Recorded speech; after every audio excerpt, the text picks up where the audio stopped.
Hi, my name is Rick, the Ukrainian, and in this video you will see and hear the conversation between Volodymyr Zolkin, the Ukrainian journalist, and a Russian soldier who ended up in Ukrainian captivity.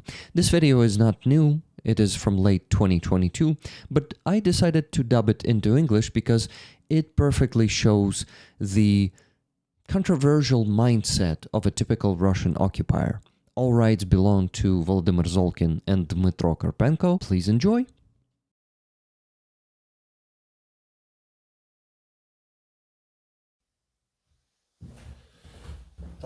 So, well, good day to you. My name is Vladimir. Hello. I'm a journalist. You don't mind talking to me, right? On the record and for publication. Yes? You don't mind? No? What's your name? Introduce yourself. Ruslan Vladimirovich. Date of birth? 1991.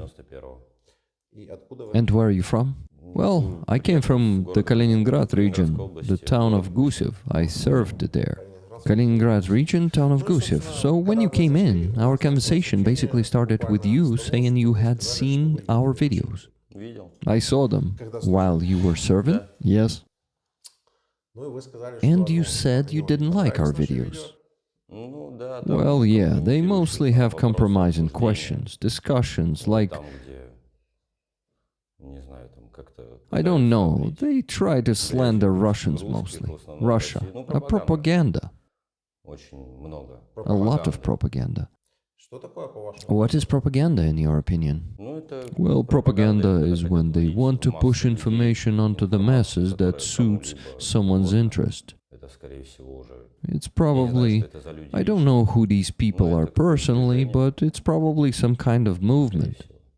I don't get too deep into politics. I see. And what exactly is my propaganda? Well, when you were talking with people in the videos, I don't remember exactly who those videos were about. We can speak in general terms. Well, the people you were talking to were mostly prisoners of war. They were being belittled, and you were elevating yourself and your comrades a lot. Tell me, when you came in, did I belittle you in any way? Not me, no. I'm just saying what impression I got from the video I saw. Well, then we can go ahead and start our conversation. First, we'll talk about all of that. But first, tell me how you ended up in Ukraine and what you were doing here.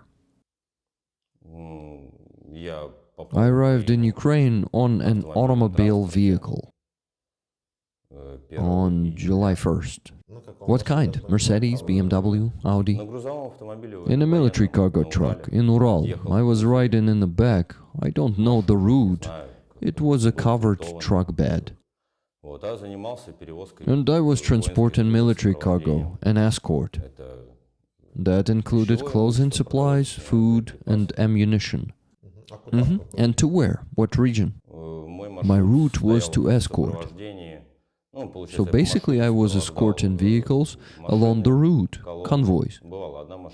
Sometimes it was one vehicle, sometimes more, from the village of Ivanivka to the village of Vishneve, back and forth, depending on the order. What region is that? We have a lot of Vishnevas.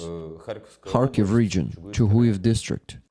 Oh, Kharkiv region, Chuhuyev district. Now I understand. And you're a lieutenant, senior lieutenant. Senior lieutenant, what unit are you with? Well, I'm with the 9th Motorized Rifle Regiment. 9th Motorized Rifle Regiment. And where is that? Town of Gusev. Town of Gusev. And the people under your command, what were they doing when you came here, transporting? Loading and unloading crates, boxes. So, as I understand, your task was logistics, right? Yes, mostly escorting military cargo. Did you take part in combat? Well, not in direct combat, no.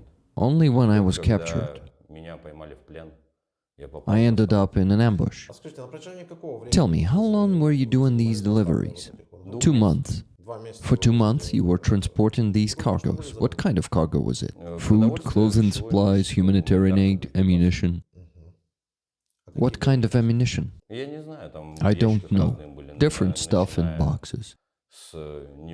From small caliber weapons to artillery shells. And how did you end up being captured? If nothing interesting was happening and you have nothing to tell about that, or do you have something? How I got captured? Yes, no, I mean maybe during those 2 months there's something interesting you personally want to share.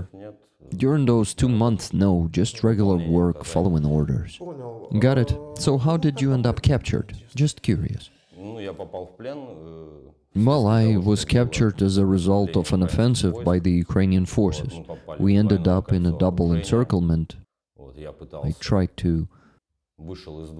I got out of 2 ambushes, yeah, because the troops were already surrounding us from all sides.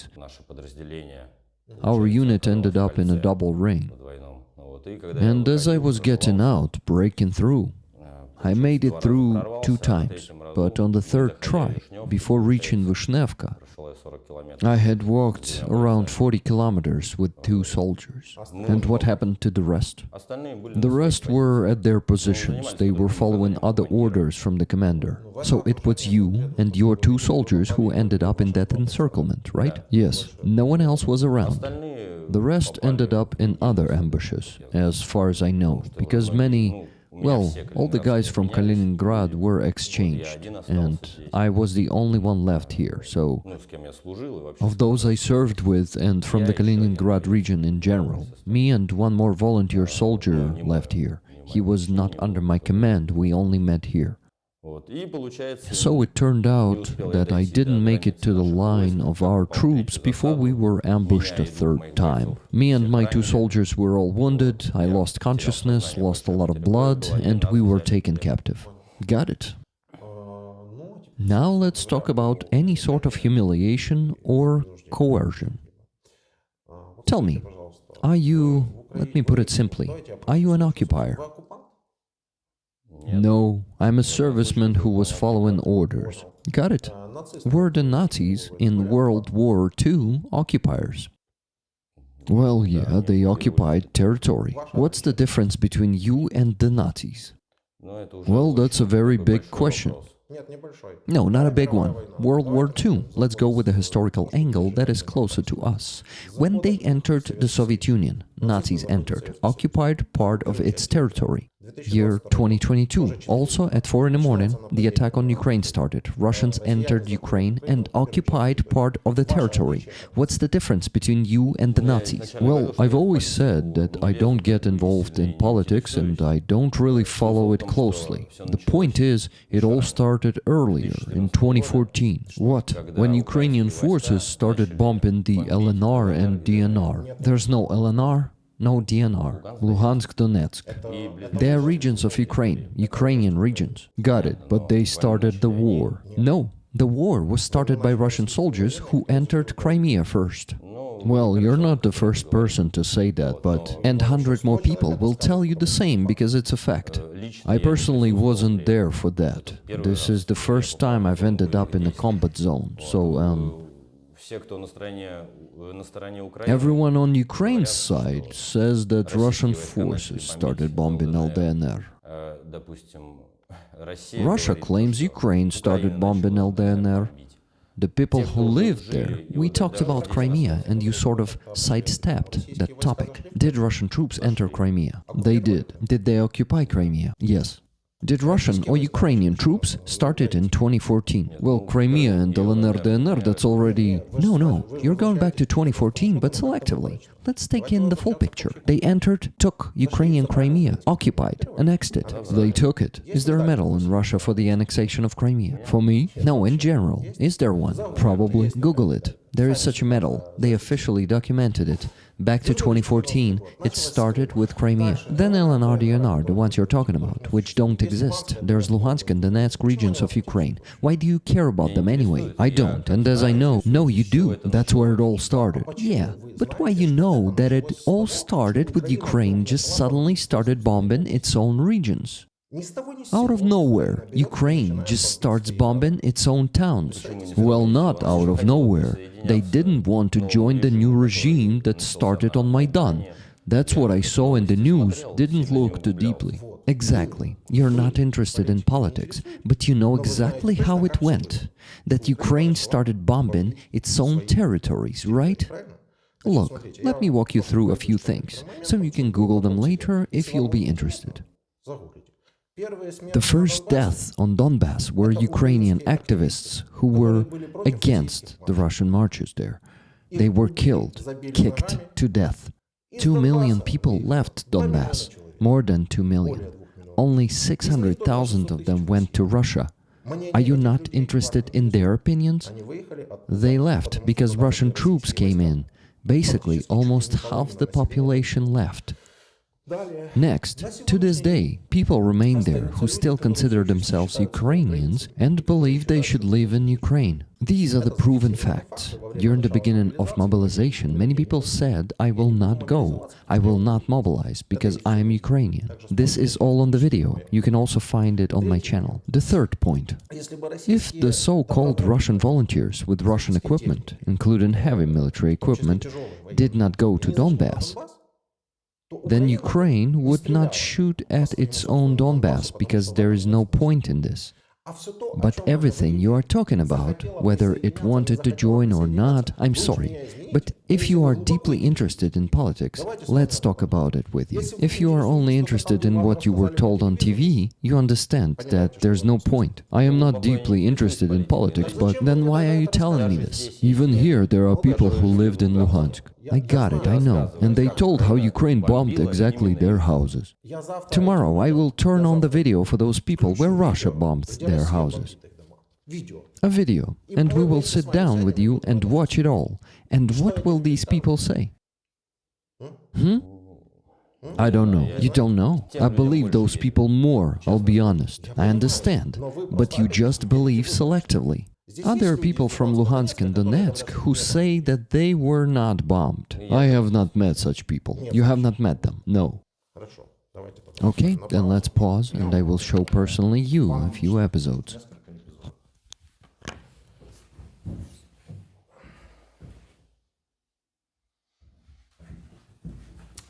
I will tell the viewers, we will remove the episodes that I show here from the video. We will leave only their discussion. Girkin Strelkov. I don't know which last name is the real one. Do you know who he is? He's a Russian. He just told how they came to Donbass and how they became the core of resistance. Do you think it's normal that a Russian became the core of resistance in Donbass? Well, I don't know what was going on there. Maybe he helped. I understand. These are just his words. Next. Do you know who is this? No. On the screen. Ah, well, Putin. No, here. From the bottom. This one. No, I don't. Motorola. Pavlov is his surname. Have you heard about him? I heard of him. You heard. Let's see what he does. What has he just done? He shot in different directions from a grenade launcher. So? How can you comment on this? Well, I don't know, maybe. Every family has an ugly person. I don't know why he did it. Got it? Maybe no one lived there, and maybe... Got it. What do you think? On the occupied territories of Ukraine, on TV, could people be shown that they were being bombed by Ukrainians? They could, maybe. Maybe the people you talked to think that they were being bombed by Ukrainians, but in fact they were not Ukrainians. Well, I don't know, those people are very confident. I know they are confident. They were told for 8 years on TV that Ukraine was bombing them, but they lived there. Yes, they lived there. They lived there. But you perfectly understand that when a shell comes, you can't really understand where it came from. Well, you can understand if you see at least which side the shell is flying from. You know, I leave it to the deep doubt that the person stands and looks from which side the shell is flying from. Well, you can even hear where it was shot from. Theoretically, it is possible, yes. And were there such people? Probably there weren't, or you could clearly forget about it, who heard the shot and immediately after the hit. They did, yes. And the distance to the Ukrainian troops is much longer than the one between shot and the hit, the one they heard. Well, there is such a thing as a speed of sound. That is, the shot and the sound of the hit, they can be almost simultaneous, due to the fact that the shell will fly faster than the speed of sound. Got it? You can justify anything. Let's move on. What was he just doing? He was shooting towards some forest. What did they say on the radio? Well, it's not clear, as if they are being bombed, those who are talking on the walkie-talkie. Yes, and those who are on the walkie-talkie say that it is their own people. That is, they are negotiating with their own people, whom they are shooting for fun. Do you think it is normal? Well, it's not normal, but even if this inadequate person exists, this inadequate person, you have built a museum for him. I don't know about it. Google it for you. No, you don't believe me. You don't believe that his museum was built. To be honest, I don't believe anyone. No, I got it. Do you believe in facts? Do you believe that a museum was built for this person? Motorola's museum. You have just seen his actions. Motorola is a Russian. Borodai, another so-called head of, is also a Russian. Girkin is a Russian. Donbass was bombed for 8 years because Russians came there 8 years ago. Well, someone opposed them. It's not just that Russians just bombed Donbass and Luhansk for 8 years. No, the war started. Personally, I won't learn the truth, who started bombing whom. Yes, but the fact remains, Russian troops entered the territory of Ukraine, did they? Well, as far as I know, Russian troops came to set the peace, not to start a war. Moreover, I have never considered Ukraine as a potential enemy. Do you think that the troops of one country can freely enter another country to regulate something there? If it is necessary to set the peace, then most likely yes. How do you know that it is necessary to set the peace? I don't know. I'd say if it is necessary to solve this issue and set the peace, then yes. So, will we talk from the position of if statements, or from the position of some real facts? Well, from the position of facts, I can only answer for myself, that I am not interested in politics and what happened here. Nevertheless, you are trying to prove to me that Russian troops came to regulate something here. Well, at least I came here for this purpose. I got it. By order. I got it. And now let's return to our question. The Nazis, during the Second World War, also went to regulate something. For example, in the Polish city Danzig, which they considered their territory. The Nazi propaganda then was that everyone hates Germany, that everyone wants to capture it, that there are enemies all around. This was told to the Nazis, and they came to regulate something, first in one country, then in another one, and then in the Soviet Union. What is your difference from them?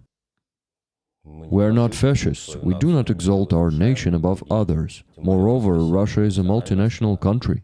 And I was talking about Nazism. Well, you said that Nazis came, so...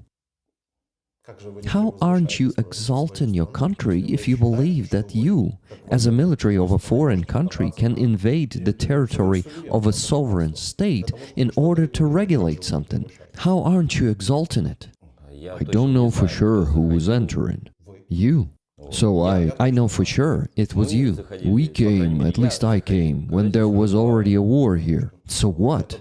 Did it give you the right to enter? I had an order to make peace here. I know you had an order, and not to destroy everything here.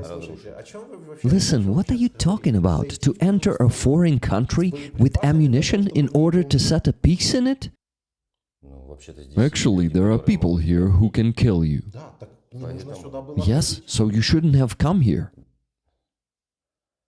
There was already a war here when I personally entered. Yes, that's right. For what purpose? What purpose? Yes, I came here by order. I see, by order, it's clear. By order. The Nazis also entered by order. And the ideology, as far as I know, is a fight against Nazism and the restoration of peace. And what kind of fight with Nazism is that when so-called Nazis you're talking about are at their home and people in tanks come from another country to them to fight them? What kind of fight is this? Give me an analogy of such fight. We are at home. What are we doing here? We are defending ourselves. Yes, you are at home. At Maidan, so many people were killed. I even saw a video. Well, I saw it on TV. Why do you care what we had at Maidan? Well, it all started with this. No, it started with the fact that you think that you have the right to tell us what to do or not to do at Maidan. That's how it started. I'm not saying that I have the right. How is it? Well, it started with this. It started with this, and then you came here in tanks. So it gave you the right to come here in tanks, right? It already gave the military commanders. The commander-in-chief of the armed forces of the Russian Federation has already made such a decision. I got it. So are you an occupier or not an occupier? For me, the territory of Ukraine, personally, if you address me personally, I don't need it at all. Obviously, and for the hundreds of thousands of other Russians who have already died, they didn't need it either. But that doesn't change the fact that they died in combat in Ukraine, where they came by order, or like you, thinking that they would be protecting something or someone here. You see? And just like that, your subjective opinion about what you need or don't need doesn't matter here. Objectively, let's look from above at what's happening. Is Ukraine a sovereign state? Yes, sovereign. What country's soldier are you? Russian. Did you come onto Ukrainian territory? Yes. With a weapon? Yes. Are you an occupier? No. Why? I don't have a weapon to occupy territory. Then for what? It's for defense. Defense of whom and from what? Civilian population, myself. Why do you need to defend yourself on Ukrainian territory? Because here on Ukrainian territory, there's the armed forces of Ukraine, mercenaries running around. Those, for example, who captured me. Do you even understand what you're saying right now? Yes. You're saying I'm belittling. On the territory of Ukraine, the armed forces of Ukraine are running around. Do you hear yourself? And mercenaries. What mercenaries? Well, at least I was captured by French mercenaries. Why did you decide they were mercenaries? Because they told me that themselves, in English. What exactly? What did they say?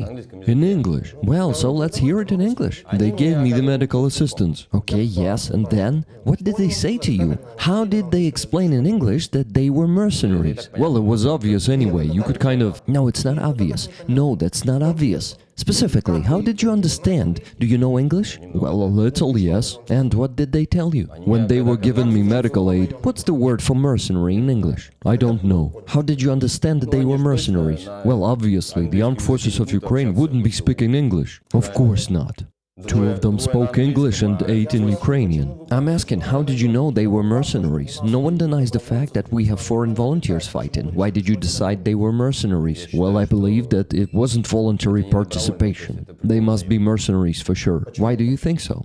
Well, who else? I don't know. For example, Russia doesn't recruit volunteers from other countries. Russia recruits convicts, drug addicts, HIV positive, recruits from other countries too. You recently had black men marching, recruits from Africa. I don't know, I've never seen that. What is PMC Wagner? Private military company, probably. Yes, is mercenarism banned in Russia? Well, I guess so. Then why is a private military company openly operating if mercenarism is banned? I don't know whether it operates or not. You see? Now let me explain who the French, British and others are. These are people who came here voluntarily, officially joined the armed forces of Ukraine and are officially fighting. So... Well, I don't know, I didn't see their documents. Of course not, but you know they are mercenaries because they told you in English, even though you don't know the word mercenary in English. Amazing. Why do I need that word? Of course, why would you need anything at all if you already know everything without it? You're not interested in politics, but you know what happened and how. You entered Ukrainian territory with weapons as part of Russian army, but you're not an occupier. I'm not an occupier. Why would I need this territory? I don't need it. That's irrelevant. No one cares whether you need the territory or not. The important question is this. Looking from above, this is a sovereign country, and here you are, entering it with weapons. Why? I already told you. To achieve... Not what you were told. The Russian army, not you. The Russian army enters Ukrainian territory. What is it doing? Protecting whom? The Ukrainian people. In Kharkiv region, yes. Do you know that the Russian army was kicked out of Kharkiv region? It's no longer there. I'm aware. So, And the people are living just fine there, just like they did before. They weren't living just fine before. I was there and I saw how Ukraine was shelling those people. In the place I was living, nearby the woods, it was the same thing. People were under shelling, not from our forces. And your forces never fire at anyone. In combat, they just stand around and do nothing, right? Well, as far as I know, our forces fired at the armed forces of Ukraine. Should I show you what you did to Kharkiv? No need to. I'm not really interested in that. I can just say what I personally saw. I understand what you personally saw, that you participated in combat and military actions, and you saw artillery exchanges from both sides. Yes. You were told you were shooting at Ukrainian armed forces, and you believed that, even though you didn't see it yourself. But you're absolutely sure that shells from Ukraine were hitting civilians, right? Absolutely, that I know for sure. And from your side, they were definitely hitting the Ukrainian armed forces. From our side, I can't say for sure if they were hitting the military. Full video is called Kharkiv after the liberation by Russian Nazis.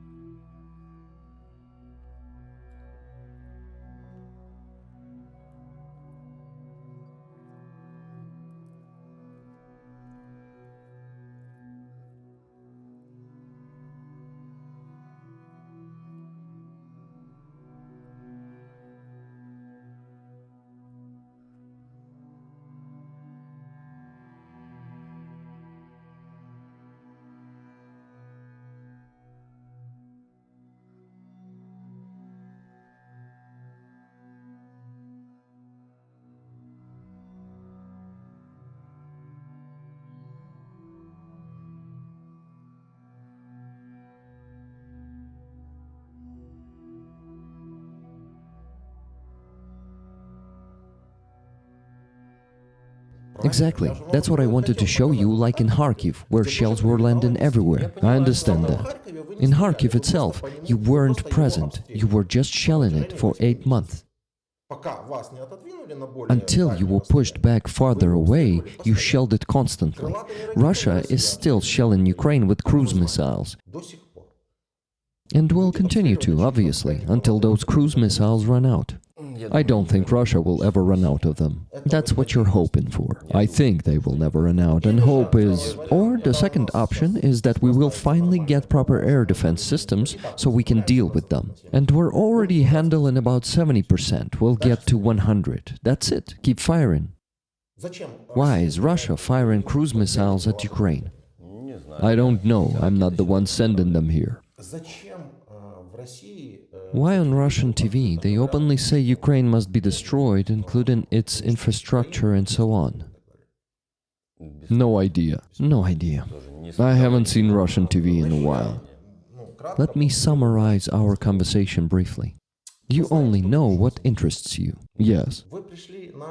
You came to Ukrainian territory with the weapon because you were told you were going to defend something. You do not acknowledge the actual fact that the Russian army invaded Ukraine, which is what actually started the war. No. No. Understood? Anyone humiliated you? No. Everything's fine? Well, we talked. Your opinion is basically next. Here's Ukraine, a sovereign country, and Russia can just go in and do whatever it thinks is necessary. Not just whatever it thinks. Well, whatever it declared, like supposedly defending someone there. Does it have that right? To defend? Yes. Young man, that is what Nazism is. And that is propaganda. When propaganda told people like you that you have the right to enter a sovereign country and do something there. That is pure Nazism, no different at all from Goebbels' propaganda. I wish you to be exchanged, to go home and continue living. God willing. Thank you for watching. Please like this video, leave a comment under it and share it. Also subscribe to my channel if you haven't yet. I do multiple live streams every week on it with Ukrainian soldiers, volunteers, activists. Please also check the previous part, which is a previous dubbed interview with the Russian POW here. And you can also support my work by subscribing to my base or Patreon in the description of the stream, or Donatello. There's a third option. Live long, prosper, and donate. Slava Ukraini!